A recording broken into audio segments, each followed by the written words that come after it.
जयपुर में एक व्यक्ति रहते थे, उनका नाम था घाटम। उनका पेशा था, उनके पूर्वजों से ही चला आ रहा था, वो सब चोरी करते थे। दादाजी, परदादा, परदादा, पूरे गांव का ही यही पेशा था, यही काम था, सब चोरी करते थे। जयपुर से आमेर जाते हैं तो बीच में कनक घाटी, वहीं श्री घाटम दास जी रहते थे। तो घाटम जी चोरी करते थे। एक बार रात में बैठे थे चोरी करने के लिए, तो उस दिन कोई व्यक्ति तो मिला नहीं उनको मालदार, लेकिन झोला लिए हाथ में और जटाएं बांध करके कोई संत वहां से जा रहे थे। घाटम जी बेचारे 2 दिन से तो उनको कुछ चोरी हुई नहीं थी, फिर भी मन में विचार करने लगे, तो महात्मा है, इनकी क्या चोरी करूं मैं, कोई बात नहीं, चोरी नहीं करता हूं, प्रणाम कर लेता हूं जाके। और घाटम जी उनके मार्ग पर आ गए और अर्धरात्रि का समय, घनघोर अंधेरा, प्रणाम किया। महात्मा रुक गए, बोले अरे खुश रहो वत्स, क्या नाम है, नाम आदि पूछा, कहां रहते हो, स्थान बताया, क्या करते हो। घाटम जी बोले मैं चोरी करता हूं। महात्मा को ये बात बड़ी बढ़िया लगी कि इसने छुपाया नहीं मुझसे, सत्य बोला। बोले चोरी क्यों करते हो भाई, चोरी डकैती करना ये अच्छी बात नहीं है, मत किया करो, अच्छा काम नहीं है। बोले महाराज काम तो अच्छा नहीं है मैं जानता हूं, पर ये तो मेरे परिवार का पेशा है, मेरे पूर्वजों से चली आ रही है चोरी, हमारा परिवार इसी में ही निपुण है। मेरा बेटा है अभी 5 साल का, उसको भी तैयारी करा रहा हूं मैं, उसको भी सिखा रहा हूं कैसे जाना चाहिए, क्या क्या आयुध संग लेके जाने चाहिए, किस प्रकार लोगों को देख करके समझ जाना चाहिए मालदार है कि नहीं है। महात्मा को चिंता हो गई। बोले अगर मैं इसको कुछ सिखा करके नहीं गया और इसके जीवन परिवर्तित करके नहीं गया, तो इस मार्ग से निकलना मेरा दुष्कर हो जाएगा। ठाकुर जी ने मुझे इस मार्ग से भेजा है, इसका मतलब ठाकुर जी चाहते हैं कि इसको मैं कुछ बताऊं। महात्मा जी ने उसको बैठाया, बोले सुनो ये घाटम, तुम चोरी मत किया करो, तुम छोड़ दो चोरी। बोले महाराज जिसके रग रग में, जिसके रक्त में चोरी हो, वो कैसे छोड़ सकता। अरे हम तो ऐसे हैं, परिवार में भी हम लोग रोटी भी पानी हो तो हम चोरी करके ही पाते हैं, हम रसोई में मांगते नहीं रोटी दे दो, हम वहां भी चुपके से ही जाते हैं। इतना ज्यादा हम लोगों में चोरपन घुस चुका है कि अब ये निकल नहीं सकता। महात्मा थोड़े व्याकुल थे, तो घाटम जी बोले भगवान आप देखिए व्याकुल मत होइए, मैं भी विवश हूं कि मैं नहीं छोड़ सकता चोरी, पर हाँ चोरी के अलावा जो कहोगे वो करूंगा। महात्मा ने विचार किया, महात्मा बोले ठीक है 4 बातें लिखो। सबसे पहली बात, तुम सत्य बोलोगे। घाटम जी बोले ठीक है, आज के बाद चाहे कुछ हो जाए मैं सत्य ही बोलूंगा। दूसरी बात लिखो, संत जनों का खूब सम्मान करोगे, आदर करोगे। बोले जी महाराज। तीसरी बात लिखो, जो भी लाओगे घर में, चाहे चोरी करके लाओ, चाहे प्रेम से लाओ, कमा के लाओ, सबसे पहले ठाकुर जी को निवेदित करोगे, उसके बाद स्वीकार करोगे। बोले जी।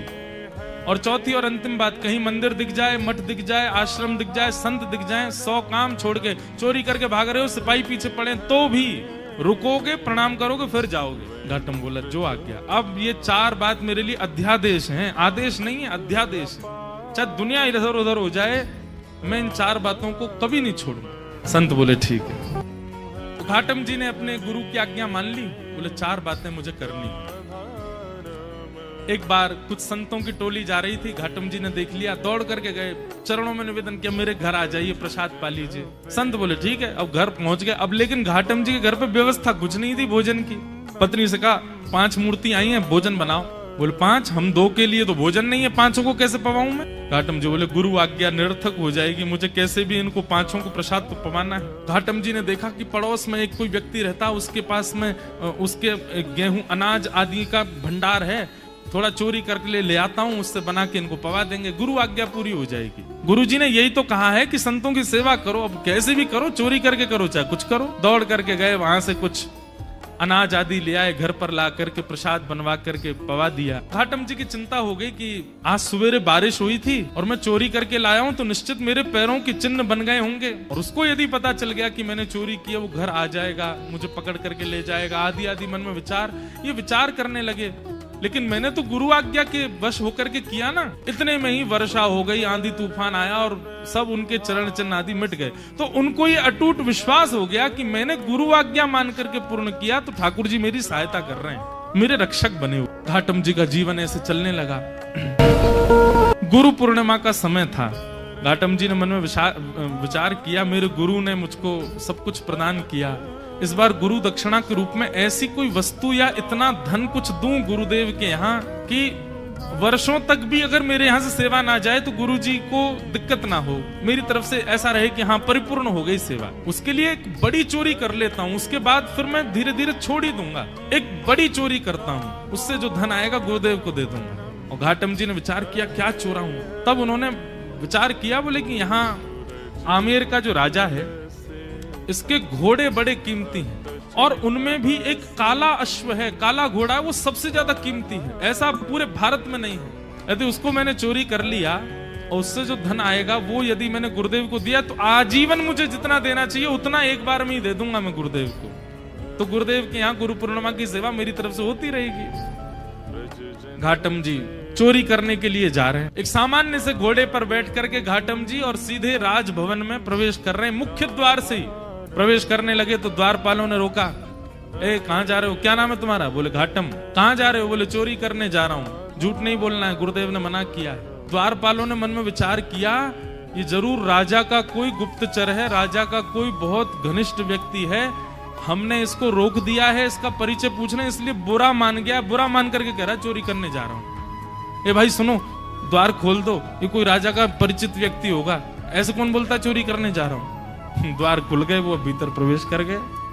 भीतर प्रवेश करके घुड़साल में गए, वहां सबसे महंगा घोड़ा जो काला अश्व था उसको खोल लिया, बैठ गए, लेकर के बाहर आने लगे, खुले में ही सबके सामने बाहर की ओर जाने लगे। तो द्वारपालों ने कहा ये तो राजा का घोड़ा है, ये क्यों ले जा रहे हैं? फिर द्वार, भैया ये काला अश्व कहाँ लेके जा रहे हो? बोले चोरी करने आया था, चोरी कर ली, अब चोरी करके ले जा रहा हूँ। द्वारपाल बोले ये तो कुछ ज्यादा ही बुरा मान गया है, ऐसे कौन बोलता है? अरे भैया द्वार खोल दो, इनको जाने दो, रोको नहीं।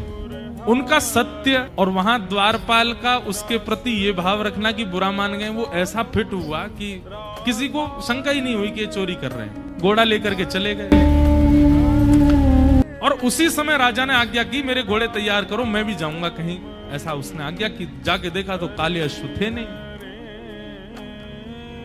अफरा तफरी मची। जब द्वारपालों के कान में बात पहुंची तो उन्होंने हल्ला किया कि अरे एक व्यक्ति आया था, आकर के इतना सत्य बोल के, वो तो बोल के गया मैं चोरी करने आया हूं, चोरी करके ले भी गया, तुमने रोका क्यों नहीं? बोले महाराज हमको लगा कि ऐसे कौन बोलता है, चोर कभी ये बोलता मैं चोरी करने आया हूं, लेकिन वो सत्य बोल रहा था तो हमको लगा आपका कोई गुप्तचर है, आपका कोई घनिष्ठ है, इसलिए हमने रोका नहीं उसको, ले गया वो।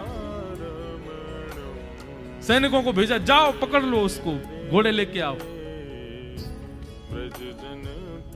घाटम जी घोड़ा लेकर के जा रहे थे, दौड़ रहे थे खूब तेज की राजा के कोई दूत आए, उससे पहले मैं इसका विक्रय कर दूं कहीं। लेकिन तभी उसी मार्ग पर ही एक मंदिर पड़ा राम जी का, और वहां संभवतः उसी समय आरती चल रही थी। गुरुदेव की आज्ञा याद आ गई, बोले गुरुजी ने कहा था कहीं मठ मंदिर आश्रम दिख जाए तुरंत रुक के प्रणाम करना। तुरंत अपना घोड़ा रोका, भयभीत है मन में लेकिन गुरु आज्ञा पर इतना विश्वास, घोड़े को रोका, खड़ा किया, वहीं एक पेड़ से बांध दिया, भीतर भाज करके गए। जल्दी जल्दी प्रणाम कर रहे थे, आरती चल रही थी, आरती प्रणाम की, संतों को प्रणाम किया, परिक्रमा लगा रहे थे, 4 परिक्रमा करी, लेकिन जब तक वो बाहर आते उससे पहले सैनिक आ गए और सैनिकों ने आकर के देखा घोड़ा खड़ा है। लेकिन एक आश्चर्य हुआ, वो घोड़ा जो काला था वो श्वेत हो गया था, लेकिन घोड़े की आकृति, घोड़े की कद काठी, घोड़े का स्वरूप बिल्कुल वैसा ही था जैसा उस काले, बस उसका वर्ण श्वेत हो गया। तो सैनिक खड़े तो हो गए आके, लेकिन कहने ये घोड़ा तो वही है, लेकिन ये श्वेत कैसे हो गया? घाटम जी निकल करके बाहर आए, सैनिकों ने उनकी ओर देखा, ए ये घोड़ा किसका है? बोले घोड़ा राजा का है। बोले राजा का घोड़ा तो काला था, ये श्वेत कैसे हो गया? तुम चोरी करके लाए ना? बोले हाँ मैं चोरी करके लाया।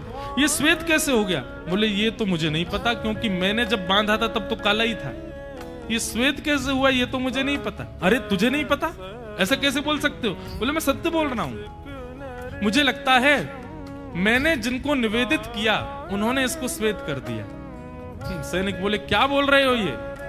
बोले हाँ मैं जो भी चीज लाता हूँ पहले ठाकुर जी को निवेदित करता हूँ, शायद ठाकुर जी श्याम वर्ण के हैं, उन्होंने सोचा होगा श्याम वर्ण के घोड़े पे मैं बैठूं दिखूंगा ही नहीं, इसलिए उन्होंने श्वेत कर दिया। सैनिक बोले ये क्या तुम बोल रहे हो? बोले मैं सत्य बोल रहा हूँ, ये वही घोड़ा है जो राजा का है, मैं चोरी करके लाया हूं, मैंने बांधा था तब काला था, आप लोग आए तो कहीं आप मुझे पकड़ो ना, इसलिए ठाकुर जी ने श्वेत कर दिया, पर संभवतः आपने पकड़ लिया मुझको। तो तुम ये कहना चाहते हो ठाकुर जी तुम्हारी चोरी में सहायता कर रहे हैं? नहीं नहीं, सहायता तो ठाकुर जी नहीं कर रहे हैं, पर ऐसा कह भी दें तो कोई अतिशयोक्ति नहीं, कर तो रहे हैं। श्वेत उन्होंने ही किया है। बोले इसकी बातें हमें समझ नहीं आ रही, इसको पकड़ के राजा के पास ले चल। राजा के पास ले गए। राजा ने जब घोड़ा देखा, राजा खुद आश्चर्य, बोले ये है तो मेरा ही घोड़ा, पर ऐसा भी नहीं कि इस पर कोई रंग लगाया हो, इसका वास्तविक रंग श्वेत कैसे हो गया? घाटम जी से पूछा। घाटम जी बोले मैं सत्य बोल रहा हूं, आप लोग मान नहीं रहे हैं। मैं ठाकुर जी को निवेदित करता हूं, जो भी चुराता हूं मैंने ठाकुर जी को निवेदित किया, उनको नहीं भाया होगा काला, इसलिए गोरा कर दिया। घाटम जी की बात पर किसी को विश्वास नहीं हो। तब राजा बोला एक तरीका है, यदि तुम्हारी बात में इतनी सत्यता है कि ये वही घोड़ा है, तो मेरे घोड़े के गाल के पास में एक मस्सा है, यदि वो मस्सा इसके हुआ तो मैं समझ जाऊंगा कि भगवान तुम्हारी सहायता करते हैं, तुम्हारी गुरु आज्ञा ही तुम्हारी सहायता करती है, तुम जो करते हो सब, और मैं तुमको छोड़ दूंगा। राजा ने जाकर के घोड़े की नार पर जब बाल हटा करके देखा तो वो मस्सा बिल्कुल वैसा ही था जैसा एक काले घोड़े के था, वही घोड़ा। राजा से विश्वास नहीं हुआ नेत्रों, उसी समय चरणों में गिर गया। महाराज आपके गुरु आपके बने रहें, पर आज से मेरे गुरु आप हैं। आप चोरी चकारी छोड़िए, सारे काम छोड़िए, आज से आप मेरे दरबार के राजगुरु हैं। आपकी गुरु आज्ञा इतनी प्रतापशाली कि आप एक चोरी का कृत्य करते हैं, उसमें भी ठाकुर जी सहायता करते हैं आपकी। आज से आप मेरे राजगुरु। और श्री घाटम जी को राजगुरु बना दिया। लेकिन राजगुरु बनने के बाद घाटम जी को बड़ी आत्मग्लानि हुई। उन्होंने मन में विचार किया कि मैंने गुरुदेव की आज्ञा मानकर के अपने दुष्कृत्य को नहीं छोड़ा, उसका ये परिणाम हुआ कि आज मैं एक राजगुरु बन गया। यदि मैंने अपने कृत्य भी सुधार लिए होते, सदकृत्य किए होते, तो आज ठाकुर जी मुझको मिल गए होते।